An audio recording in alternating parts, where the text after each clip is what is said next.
Welcome to Innovating Leadership, Co-Creating Our Future. I'm your host, Maureen Metcalf, founder and CEO of the Innovative Leadership Institute. I am delighted to again be with George Limbert, the president of Red Roof, and we're going to be talking today about how Red Roof is navigating the VUCA, or exponentially changing environment, to help them be ahead of the curve and ahead of their competitors. For people who don't know VUCA, it originated with the military and is talking about the environment that is volatile, uncertain, complex, and ambiguous, which I think most of us agree we are facing. There's a VUCA antidote, which is create a vision as an antidote for volatility. Uncertainty goes to understanding, complexity goes to clarity, and ambiguity goes to adaptability or agility. For folks, again, who are navigating a world that feels particularly out of control or chaotic, there's a way for us to rein it in our sphere. So, George, what is Red Roof doing, and what are you doing as leading Red Roof to help people understand the volume of change? Thank you again, Maureen, for having me on this podcast. I think this is our third time, and hopefully you and the audience aren't getting sick of talking to me. But I'm thrilled to be on again, and I'm really honored to be here. And yeah, let's talk about VUCA and what's happening. We have, I think, probably experienced the probably biggest roller coaster of our lifetime. We came off of a pandemic. What that did to the travel industry, we all know. It decimated the travel industry. But then we experienced a level of pent-up demand in 2021 where people said, I don't care the cost. I don't care where or when. I need to get out. I need to travel. And so we all sort of rode that great wave in 2021. And we experienced a bit of that in 2022 as well so far this year. But we're starting to see the signs of economic headwinds that are coming in and that are putting us in a different position as an industry. And so how can we prepare as a company? We're not quite there yet. 2022 is still a great banner year for Red Roof. We're still hitting numbers that we've never done in the past, but we're starting to see signs of some economic headwinds. And so what can we do to be VUCA-ready? As a concept we talk about quite a bit. And understanding this constant change, always preparing for what can happen, always being in a position to take on what may come next. That's, I think, a lesson we learned the hard way during the pandemic, and something that we plan on being ready for this next set of challenges. So volatility goes to vision. And when you took over a little over a year ago, you recast the vision post-pandemic to help the team, the partners, the community members, the franchisees all be clear on who is Red Roof and what do you stand for going forward. Can you give people just a few minutes on why was that important? Yeah. I mean, a ship that doesn't really know where it's going is a ship that you don't really want to be on. And very shortly after I took over as president of Red Roof, I realized that there was a need for a vision, a need for a roadmap, something that folks can rally around, something that was simple, that made sense, something we can think about as we go through our day-to-day lives at Red Roof. How can we epitomize this vision? And so we sat down with you, Maureen.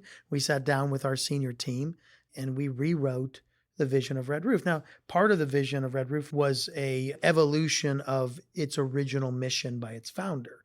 Jim Truman, a Columbus, Ohio native, was the founder of Red Roof Inn. He was a real estate guy, saw the need for a clean, comfortable, no frills hotel as he was traveling the country doing real estate deals, and waited maybe a little bit to see if someone would form it, and nobody did. So he said, he'll do it himself. And his mission was always to provide clean, comfortable hotel room with exceptional customer service and charge less for it. And so we sat around as a senior team and said, hey, these elements still stand true today. Red Roof is an economy lodging brand. We still want to provide a clean, comfortable room. We still want to provide a value and all these kind of things. So how can we take what we've got now that we have new stakeholders in this business and incorporate those new stakeholders, such as franchisees, such as our communities? And we talked about this in the past. I mean, COVID taught us how important it was for us to ingrain ourselves in our communities.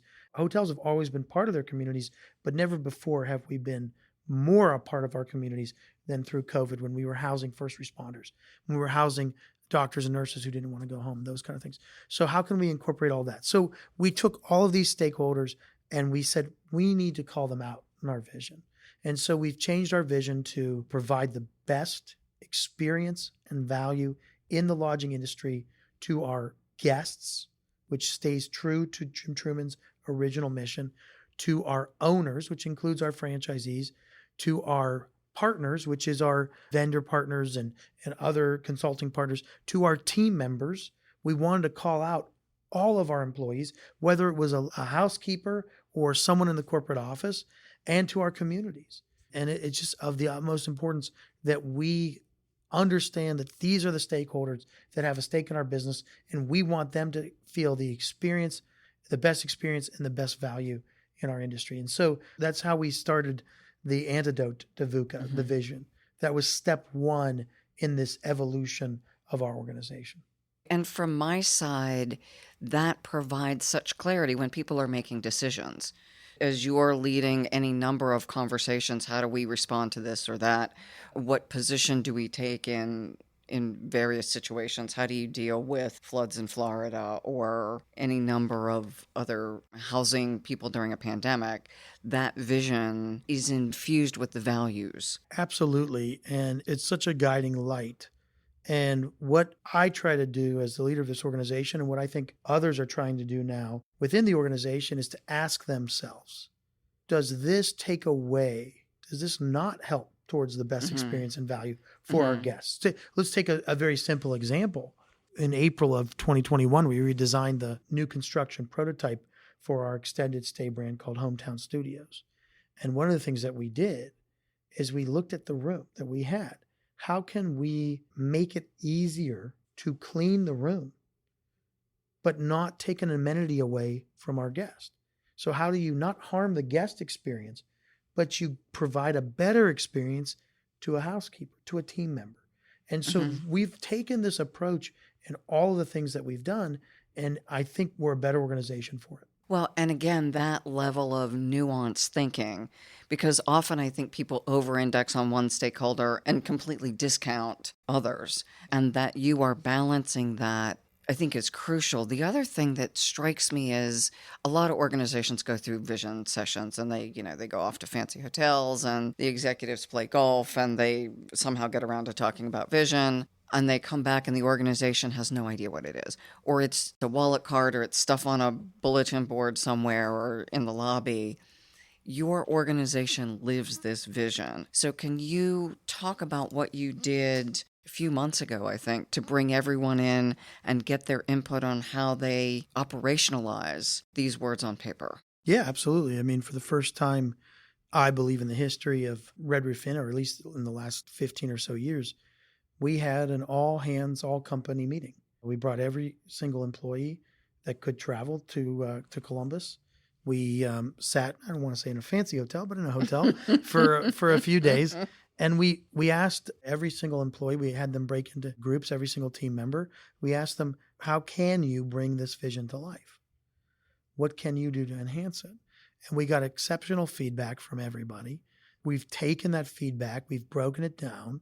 We've looked at it. We've analyzed it. Many of the ideas that came out of that all hands meeting were already being implemented, which was really a good sign for me because it meant that we as a senior team were not out of touch with our team members, that we weren't out in left field and everybody else was not even in the ballpark, right? And so that was very reassuring. But then we also got some great new ideas that came out of it. And so we're harnessing many of those, trying to figure out how we're implementing them. We just had a virtual meeting with the company a couple of weeks ago, and we expressed in that meeting, hey, here's our follow-up. Here's what we've done. Here's the things that are already in progress. Here's the things that are on the roadmap. And here's the things that are maybe a little farther off. To me, it was a great experiment in a lot of ways because one, it taught us that we weren't too far off. But two, it showed our team members that we want them to have the best experience and feel valued and feel value at Red Roof by really listening to what they have to say and understanding some of the things that would help them do their job better, that would help make this environment better, that aren't going to take away from the other stakeholders. I used to have a football coach that talked about the KISS concept. Keep it simple, stupid. And this is maybe too simple, but it works. We just listened to what our team members had to say. I'll say it sounds simple, and lots of people listen. What lots of people don't do is then create the feedback loop to take action and to report back that action. Yeah. It's interesting to me. I don't know how organizations can run without accountability. It's disempowering when someone asks you, what do you think? And then they say, yeah, and go on to tell you why you're wrong, or just ignore you. Or ignore you, yeah. So that you are measuring and reporting back, I think is logical, but often it's the part of the loop that people just don't get around to. Yeah. Again, I thought it was a simple concept, but it is more complicated. But to me, accountability should be ingrained in everything that you do, and being held responsible. To me, I guess as a fairly new father of a 3.5-year-old daughter, I realize how precious time is. And sitting there and talking to the team and asking for their ideas and thoughts and then just doing nothing with it seems to me to be a colossal waste of time. So why are we going to do it without holding ourselves accountable, without making sure that we do the follow-up, that we do the education? And again, you tie it back to the vision. If we would have just sat there and done nothing with the information, that would not have provided the best experience and value for our team members. It would have been the opposite. So let's tie that back then to VUCA. And through my lens, that you have clarified the vision, that you have then defined the actions, sends a strong message that you are expecting change. Absolutely. That there is an evolution of the organization to respond to your ecosystem. Absolutely. In an ideal world, and I think I epitomize this, and I think many of the senior team members feel this way too, we should be waking up every morning thinking to ourselves, what can we do today to epitomize the vision and help those stakeholders feel a better experience of better value? What can we do to enhance customer experience, guest experience? What can we do to make our franchisees, their experience better? What can we do to enhance our team member experience? What can we do with our communities? What can we do for our partners? Yeah, I mean, it's something that I think most of us in this organization think about on a daily basis. The other thing you said as you talked about redesigning the rooms, going from an either or to a both, what enhances guest experience and the housekeeper. Yeah, absolutely. And in that case, the franchisee, because in this particular example, there were cabinets that no guest uses that were over, this was an extended stay hotel room that sat over a sink. And they were very rarely used, if ever. And so they're difficult for a housekeeper to clean, and they're an expense to an owner, to a franchise owner to put in. So let's just remove them. The guest doesn't need them. It's hard for the housekeeper, and it's an additional expense. Why do it? Why put it in there? So we want to think. I challenge the team to think through every decision we make, how it affects all of the different stakeholders. One of the components of VUCA is adaptability or agility. Everything you talk about, I hear this just like, it just makes sense. Yes. Why don't we do the stuff that just makes sense? Right. Yeah. And yet brand standards and all kinds of reasons that people don't change. Yeah. I got to tell you, I mean, this is probably a very common concept that folks talk about on your podcast quite regularly. When somebody goes into a meeting and says, well, but we've always done it that way. And to me, that's a red flag for, well, let's talk about why we've always done it that way. And let's talk about why we shouldn't do it that way anymore. Post-COVID, it seems like there should be an impetus to evaluate, not to change everything, just to change, but to evaluate our opportunities. Where did that give us opportunities? Absolutely. I think COVID, for many of us that were in affected industries, and of course, there were quite a few that were not affected or were enhanced by COVID, but the travel industry was not one of them. We were severely affected by COVID. I think it gave us an opportunity to reset and to look at our organization and say, boy, this was something we've done and it just didn't work. And I think it's actually helpful to be able to say that this was a failure. Mm-hmm. This thing that we did, this initiative, Mm-hmm. it didn't work. It failed. We all agree. Nobody's trying to point fingers, but let's figure out why it failed. And let's figure out what we can do to change it, to change the process and make it better. We have a chance. We have a fresh start in a lot of ways to really fix things. And again, that the mindset of that with VUCA, the understanding, the proactivity, and the mandate. So that ties into then the next one, anti-fragile resilience. And I know you've done a lot of this. And so let me define anti-fragile. So resilience, I can respond to change and bounce back. Anti-fragile is creating systems where I actually get stronger because of the pressure. So you're creating an environment that takes those experiences, whether it's a COVID experience or a weather-related experience or staffing shortage experience. How do you then strengthen the organization so that you're better because of that stress rather than you just have to get through it and hope you don't? Yeah. Yeah, right. I mean this is the time, right? This is sort of in my opinion, a little bit of the calm before the storm. So what are we doing as an organization to what I call pressure test the fragility of our processes and procedures? One of the things that we're doing, and this was an interesting conversation we had prior to my tenure at Red Roof, we never really shared total company results with all of our team members. I said, boy, that doesn't seem like the right idea. And our senior vice president of revenue management and revenue generation, Alex Cisneros, reached out to myself, reached out to our chief marketing officer, Marina McDonald, and said, hey, why don't we start sharing this? Why don't we start creating a contest and trying to get everybody to celebrate when we hit these certain measures and marks and stuff? And so I absolutely said yes right away. Then I thought through it over time, and I said, okay, now our results aren't coming in the way they were last year. We're still doing really well, but not as well. And we're not hitting some of the similar marks. And so is there a fragility to this? Is this concept going to harm the organization? Or is it anti-fragile? And is it going to strengthen us? As I pressure tested it with the team members, I realized that sharing results is absolutely an anti-fragile concept. And it's absolutely going to pass this test because we will know as an organization how we're doing. We will know, okay, yeah, here's a little bit of a headwind. Here's a little bit of a challenge. How are we going to come together to pull through it? As opposed to everybody being blind. Or as opposed to everybody, it's fine, when it's really not. So I think it's the pressure testing of the fragility of the various processes that you have in place. I think it's of the utmost importance that an organization does that for sure. The other thing it does is pressure tests the fragility of people. Yes, that's right. And trusting that if folks are insecure about results, we all want to win, we all want an A, there's times that's just not going to happen. There's inflation, there's supply chain issues, stuff is going to go wrong.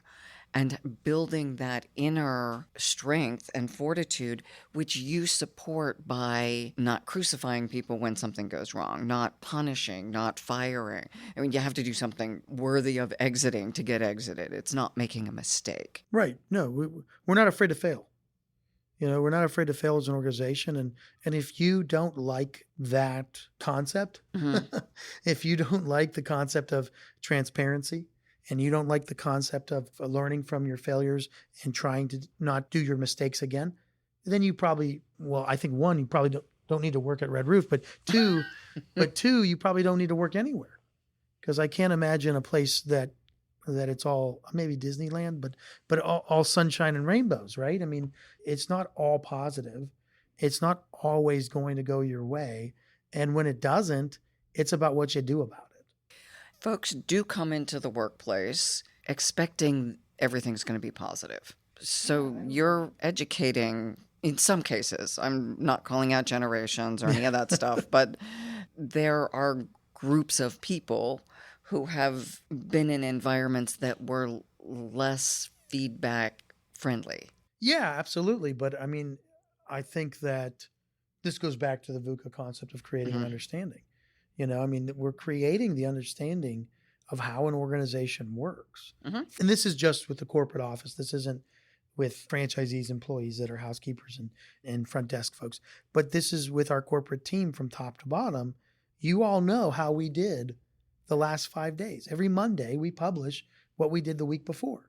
And you all know. But what the anti-fragile aspect of that is, and the creating the understanding of it is, that gets you VUCA-ready, is that from the top down to this organization, our team members are asking themselves, what can I do to help? And it's a mentality where everybody is working towards a common goal. And I think that's a very powerful thing. And then the other bit of that is the common term now is grit. Yeah. You got to have grit. I don't know why we've talked about this in the past. I came from an environment where you had to earn everything. Nothing is given, everything is earned. I think that's what LeBron James talked about when he talked about Northeast Ohio, and that's where I'm from, and that's exactly how it was.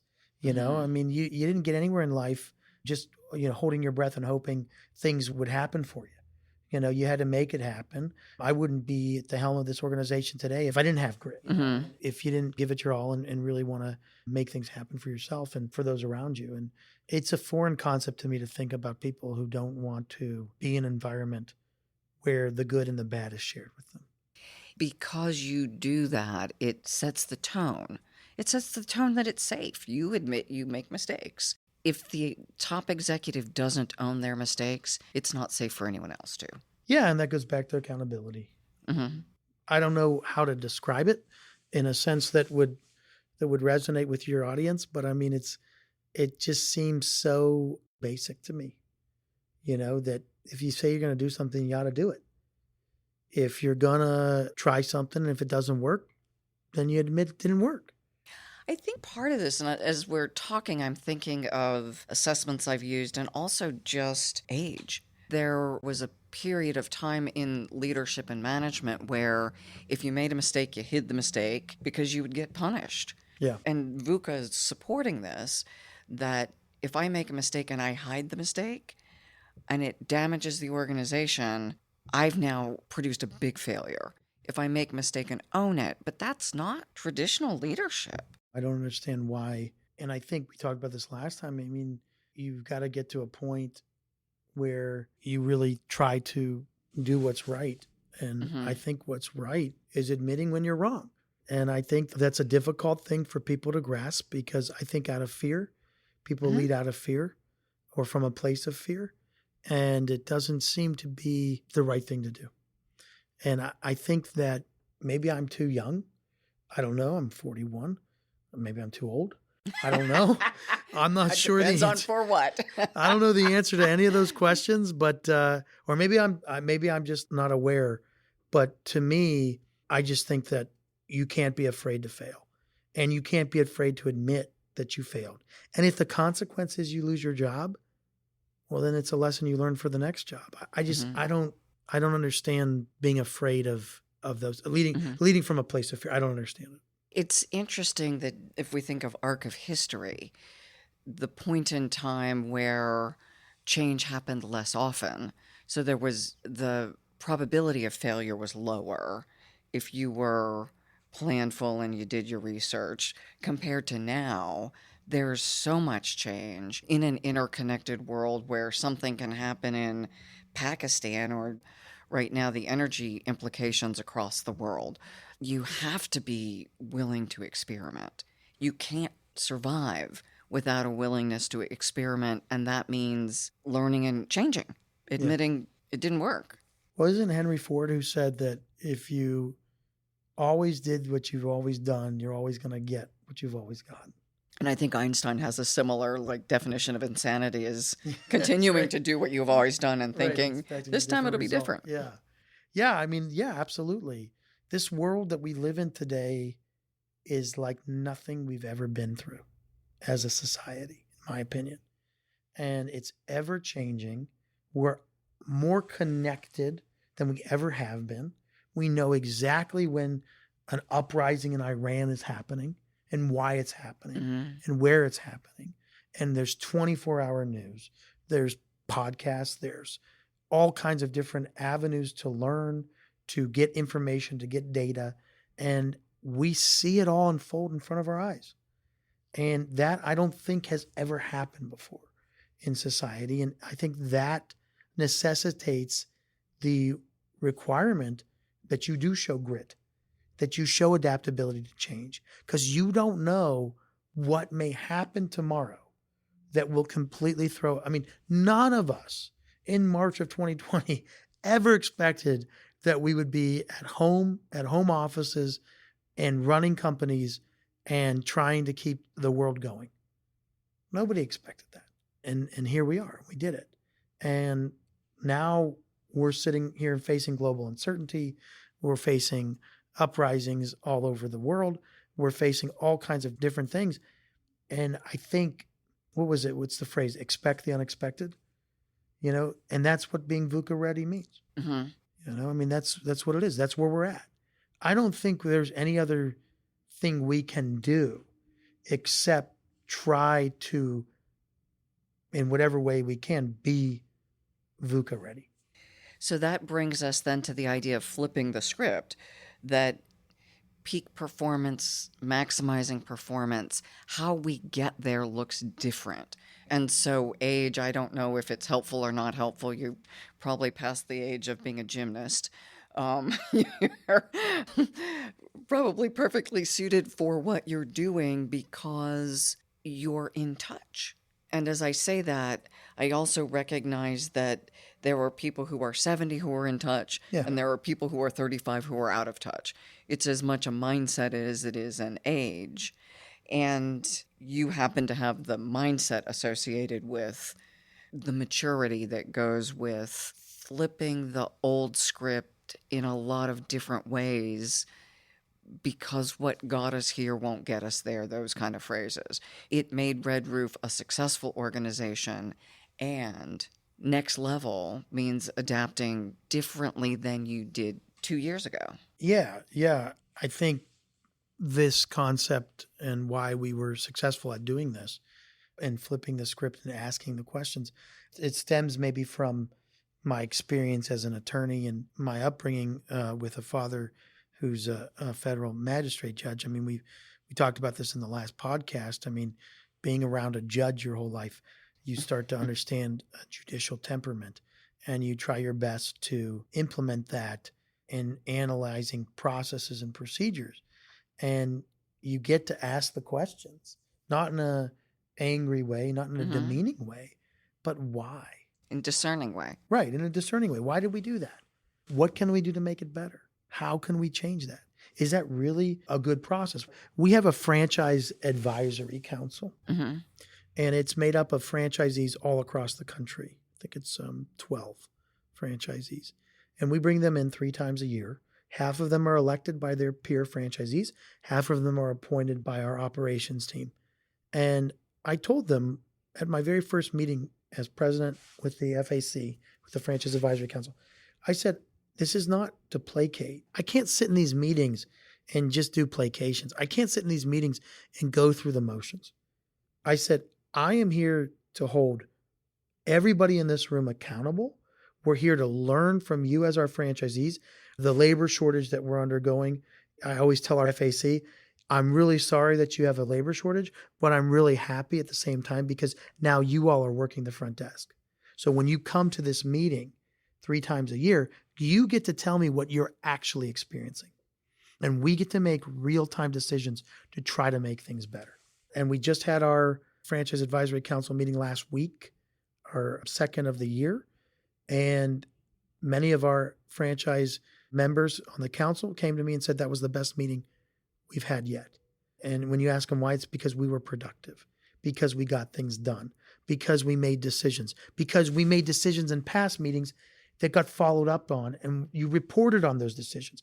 It's just an example of how we're trying to do things a little different at Red Roof. And this comes back then to that adaptability part, that it is a culture of consistent change. And again, being led by the president. You haven't delegated this to your franchise people to go do things. You're there. And you're leading it. Yeah. And it's funny because I actually moderate the entire meeting. So I actually, when a franchisee says something, what I do is I actually take their comments and I reformat them into a question to the Red Roof team members that are sitting in the room. So I actually sit in some ways as their advocate, but also as the president of the organization. So it's a funny place to be in, but I can't tell you how much productivity comes out of it because we really give credence and really try to understand the root of the question that's coming from our franchise advisory council member. And then we put it to the team members that are in the room and say, okay, Asvin is asking this question. What are we going to do to solve it? It's a valid question. How can we fix it? Rather than just letting him talk, letting a franchisee advise, and then just moving on. That ties back to your vision then. Yes. And it's a good example of where the vision informs the structure and the culture and the process. Absolutely. And going back to our team and our senior team and the entire Red Roof corporate team, these meetings have completely transformed because everyone in that room wants the same result. They want information from the Franchise Advisory Council members about what's working and what's not working. We want ideas. We want thoughts. We want to understand everybody in that room has a voice. We want to understand everybody's concerns, everybody's positive things, and we want to amplify the positive and fix the negative. Which hits then another one of the VUCA points. It's the understanding and clarity. Yes. I've got clarity on what my franchisees need, and they concurrently have understanding of what your corporate team needs. Yes. Because there are times, I'm assuming, that they want something that isn't practical or reasonable or doable. Yeah, absolutely. It happens on both ends. And recognizing that, and what we do is in the Franchise Advisory Council meetings, I joke with our franchisees, and I say that I spend the next 2 days stealing your ideas. But what I really mean by that is we're going to listen to everything you have to say. And what's good about it, what's a good idea, we're going to implement. What's a not so good idea, we'll talk about why we can't implement it. Maybe it's a great idea, but we don't have the technology yet to do it. So everybody has a seat at the table. Everybody has a voice, and we are there to learn as much as we are there to communicate and talk about what's going on within the organization. And presumably the franchisees learn also. Absolutely. It's exceptionally mutual. And again, I've been in these meetings in the past and prior to becoming the leader of this organization, and they felt like sort of a placation. And now when I reflect back on that time, I say to myself, this is like a free focus group. How could you not take advantage of that? You know what I mean? Like this is such an opportunity for us as leaders of this organization to really figure out what some of the pain points and issues are and how we can fix them. And I mean, it's like, I can't imagine operating these meetings in any other way. When I listen to you, you seem so practical, and yet these are new. Yeah. So yeah, it's new. Things were different before for any number of reasons, probably. Yeah. And I think our franchisees realize that as well. And they even tell me the same happens at other brands. The meetings that they're on, advisory councils they're on with other brands feel like placations as well. They say the only brand that actually remains accountable to the Franchise Advisory Council is Red Roof. And that's a big point of pride for me. That's pretty amazing. Yeah, I think it's crazy. And the partnership, I think of terms like shared mutual purpose. We get through challenge because you and I share the same objective. And with the franchisees, you also have aligned financial benefits. Absolutely. We're partners in this. Now, look, as a lawyer, I have to tell you, we're not partners in the legal definition of partners because that implements all kinds of other things. But we're partners in this because if the franchisee does well, we as a brand do well. Mm-hmm. So there's no reason why I wouldn't want our franchisees to succeed and maximize the value of their property. Back to, this is such an important point for me, just because of conversations I've been in recently where folks are saying, but we need the legal agreement to make sure people behave well. Okay, important. And I can have any number of legal agreements. We look at the divorce rate of 50%. People have the legal agreement of marriage, and yet if they don't have shared mutual purpose and in many cases economic alignment, then they get divorced because life is hard. Just life is hard. And those are people who choose to be together. Not everyone chooses these folks on the other side of the table. That ability to align purpose, culture, feedback loops, accountability, that whole structural piece, cultural piece, and mindset piece is magical because it doesn't happen so often. Yeah, my grandfather, who I think we talked a little bit about in previous podcasts, I had the good pleasure of living with him after law school for 5 years. And he used to tell me, when you partner with someone in a business, you ought to pick your partner as carefully as you pick your spouse. Throughout his lifetime, he was 99 years old when he passed away. And I lived with him when he was in his early 90s. So he had a lifetime of experience to draw off of. And he had many partners all throughout his business tenure. And he said two things. One, pick your partner like you would pick your spouse. And he would also say the best partnerships, the best businesses that he's ever been in with his partners were ones where they never had to look at the agreement. And as a lawyer, I shouldn't say that, right? Because I'm taking away a lot of business from my friends when I say, if you're in a partnership where you don't have to look at the agreement. But it is a really wonderful thing. When you're not worried about the terms and conditions, you're worried about how can we excel? How can we do better and make this partnership work even better than it already is? Yeah, no. Yeah. Absolutely have agreements. And these other things keep us from my guiding principle being, I'm going to look at the agreement. Correct. My guiding principle should be my vision and values. Absolutely. Yeah. But when that gets misaligned, yeah, then you start looking at your agreement. And to me, that's a sign of lack of health. Yeah, absolutely. And then the question is, how do we realign? Right. And I think, I'm in business partnerships outside of Red Roof, mostly in real estate, and I've implemented the same thing.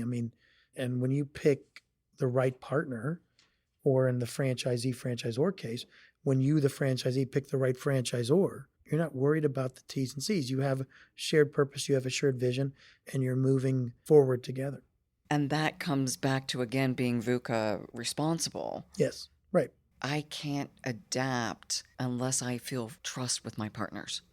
Yeah, and a large part of our business at Red Roof is asking potential franchisees to punch our dance card, right? To become a Red Roof franchisee. And if you, as a franchisor, think that it's pre-COVID and the environment we live in is pre-COVID, then you're probably not the right partner to punch the dance card. If you're the head of a franchise brand and you're praying and hoping that the economy goes down so that more people are out of work, so that that fixes the labor shortage in your industry, you're hoping for the wrong thing. You're the wrong partner. You're not VUCA-ready. You're out of touch with what's going on. But if you're trying to solve the labor shortage using creative ideas, bringing different thoughts and things you wouldn't have ever thought of pre-COVID, but you're bringing them to the table, that's being VUCA-ready. That's a partner you want to partner with. That's someone whose dance card you want to punch. How do you identify who's VUCA-ready? Well, I think you can tell. I think you can tell necessarily by talking to people. I have the opportunity to talk to many CEOs. And it's interesting to me, the ones who just want to go through the motions. So you can tell right away, they're just going through the motions. They're going to say the same things that everybody else says, the same buzzwords, and they're just going to try to get through. Or you're talking to the CEO. I just had a conversation on Tuesday of this week with a great CEO here in Columbus. And I just kept asking him questions because he was letting me, which was great. And you could tell he was VUCA-ready. I asked him, what keeps you up at night? How do you surround yourself with the right team members? All this kind of stuff. And he just systematically told me all the things that he was doing. I should have, maybe for the purpose of this podcast, said, aha, you're VUCA-ready, but I didn't do that. I didn't do that because we ran out of time. But certainly as I was talking to him, I kept saying, wow, he is epitomizing every element of being VUCA-ready. He's talking about expanding the business. He's talking about acquisitions. He's talking about how he finds acquisitions. He's talking about his team members, how he finds team members, how he delegates appropriately to team members, empowers his team members, all the things, all the concepts of being ready. And he also talked about he's in a business where what he sells is necessary. It's not that you go out, can pick it out and say, oh, I want this today. He's in a business where if what you have breaks, you need it. Like refrigerators or something. Well, I don't know who he is, but roofing. This is roofing. So your roof breaks, you need a new one. Roof. Yeah. So he's VUCA ready. I think you know this about me by now. And if I was lucky enough that any of your listeners listen to podcast 1 and 2, you realize that I'm a guy that doesn't just sit back on my laurels. Like I love to meet people. I love to talk to people. I love to get their stories. And now being in a CEO role, I like to talk to other CEOs as much as I can to learn from them. That's part of the adaptability, is continuing to expand your mindset. Because even a CEO who isn't as adept as you still has stuff to teach. Yes. And I still have tons of stuff to learn. The best part about being a new CEO is you get to say to someone who's been around a long time, hey, what do I need to know? Mm-hmm. I'm new at this. I don't know what I'm doing. Tell me what you think I should do.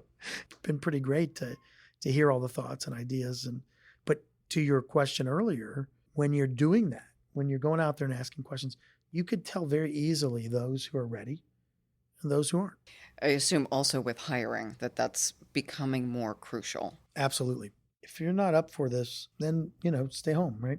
Mm-hmm. Or go elsewhere. Yeah, I don't know. Not much more you can say about that. So one of the next things in the VUCA playbook is this idea of foresight or future back thinking. Something else we did during the strategic planning session of I look at the scenarios of where the world is likely to be, and then I create the story. So story has a different way of motivating us. And I think of early on in the change management maturity of that as a field, we talked about the trains pulling out of the station, the buses pulling, whatever thing you used. Nobody's motivated by a platform burning. They're motivated by a future that's better than what they've got. And the stories that your leadership team came back with were brilliant. Mm-hmm. And I think that for them was then the planning backward to how do we get there, the same thing that you did with the listening tour with everybody. Yeah, I think we're very fortunate, and I'm very fortunate to be in this position because you have a brand that is pretty iconic. People know from the day it was formed. Red Roof Inn is, by the way, is turning 50 years old next year. And so this brand's been around for 50 years. It's going to be around for 50 more, maybe 1,000 more.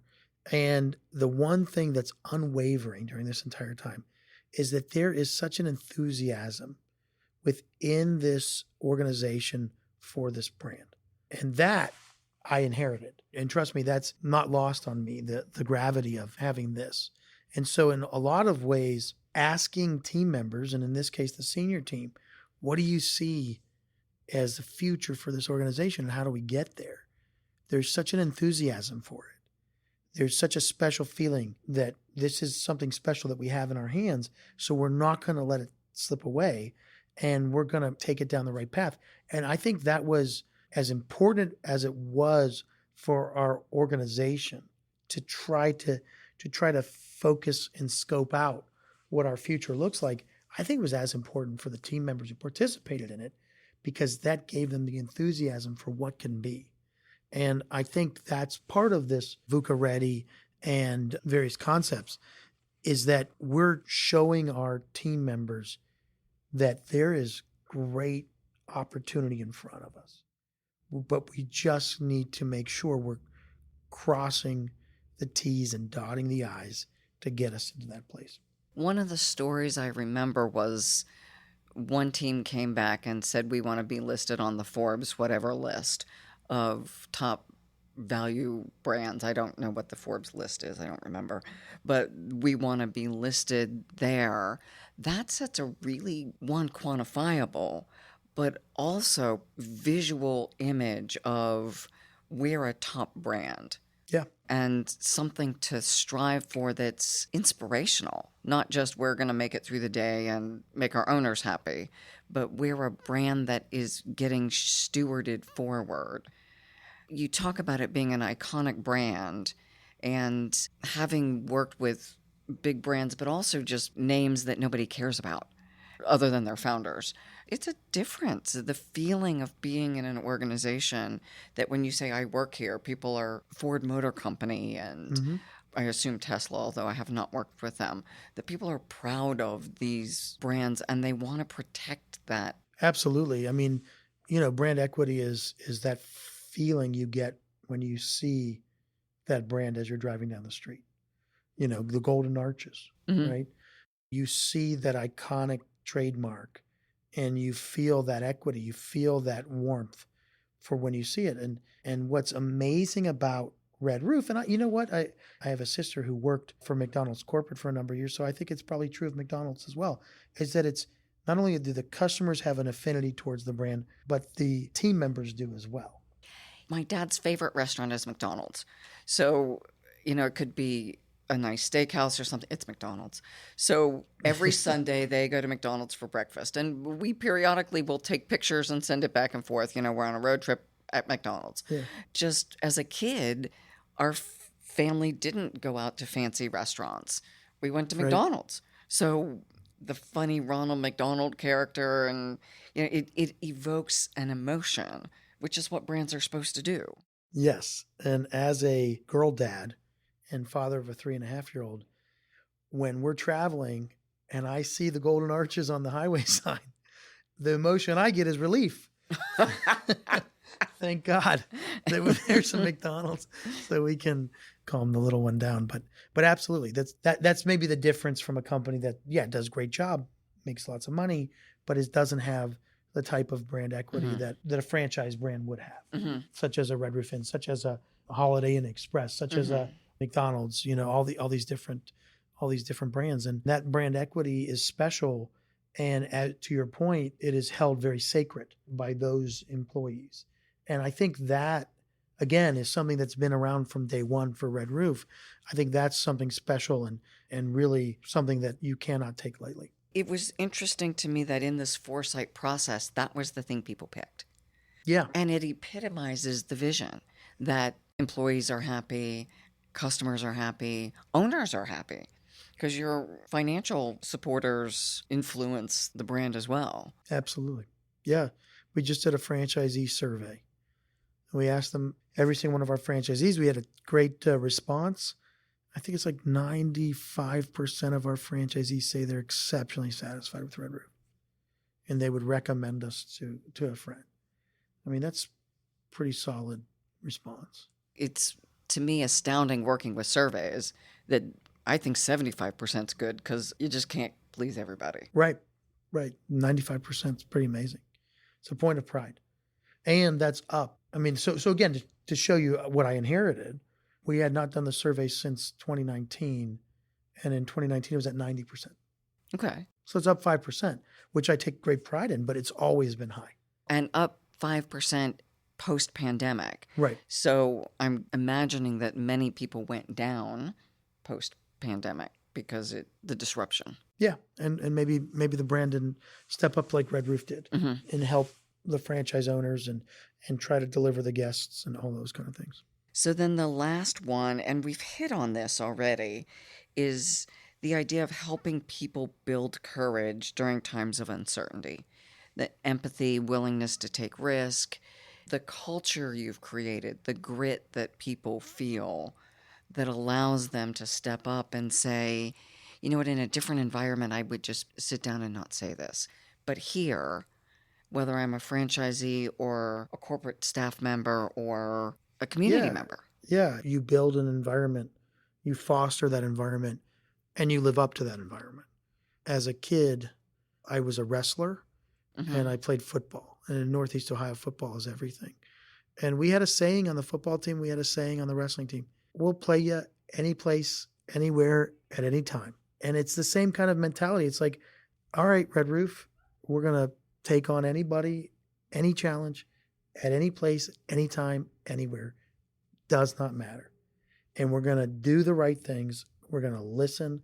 We're going to build an environment where you feel empowered, but you also feel like we're all in this together and we have your back. That's a brilliant point to end on, that you have created, and I'll say starting with the vision, you created processes for people to have understanding and clarity and to step into that.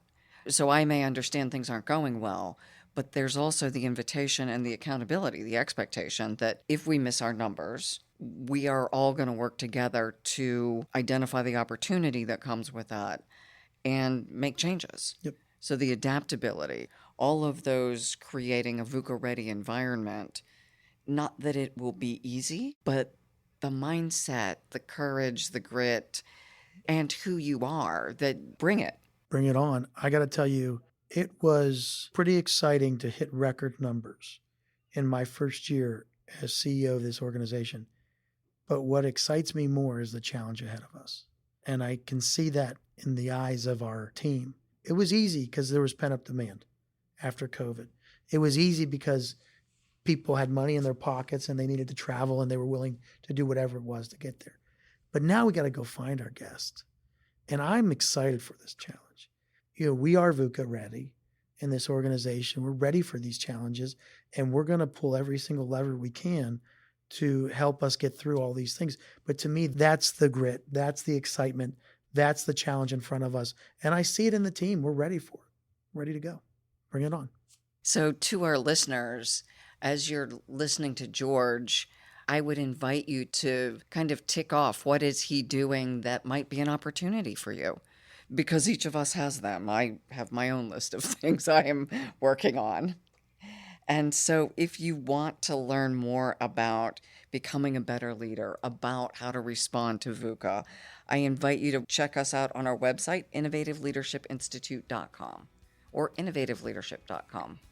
And if someone would like to reach out to you, George, about any number of things, becoming a franchisee, becoming a team member, learning how you're navigating VUCA for the next CEO who says, I want to be like George. Yeah, absolutely. No, redrooffranchising.com is the way to talk to our franchise team if you're interested in becoming a franchisee, but also it's a great way to get a hold of me as well. And then, if you want to stay at a Red Roof, go to redroof.com. And if you want to become a Red Roof team member, redroof.com also has a careers link to it. So take a look. We've got some open positions today. We'd love to talk to you.